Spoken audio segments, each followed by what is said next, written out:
अस्सलाम वालेकुम नाज़रीन, कल्याण न्यूज़ में भलीकार माया हमीदा अंजुम। नाज़रीन, मैट्रिक के इम्तिहान जी रिज़ल्ट में हिन साल वे सरकारी स्कूल जो एक शागिर्द बे पोजीशन माणे न सघियो। रिपोर्टर इरफान गुल सोलंकी मूजिब हैदराबाद के तालीमी बोर्ड साल 2024 के मैट्रिक के इम्तिहान की रिज़ल्ट जारी करे छड़ी। बोर्ड इंतजामिया सरकारी स्कूलन के शागिर्दन पारा पोजीशन न माणण जो कारण तालीम खाते की कोताही करार ॾेई छॾियो। कंट्रोलर जो चवण आहे त सरकारी स्कूलन में वक्त सर किताब नथा पहुचन। 6 महीनन खां पोइ मिलंदड़ किताबन सबब शागिर्दन जो कोर्स मुकम्मल नथो थिए।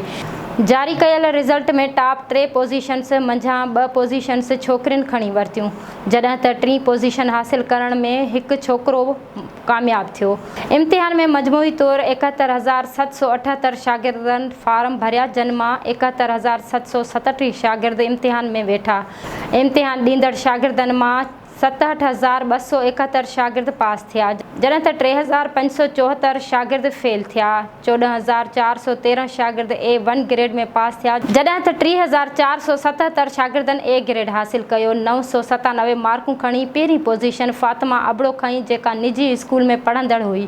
ॿीं पोजीशन खणंदड़ सैयदा रहीम फातिमा 995 मार्कूं खयूं। 3 पोजीशन ते लाल ज़रकान खान 994 मार्कूं खयूं।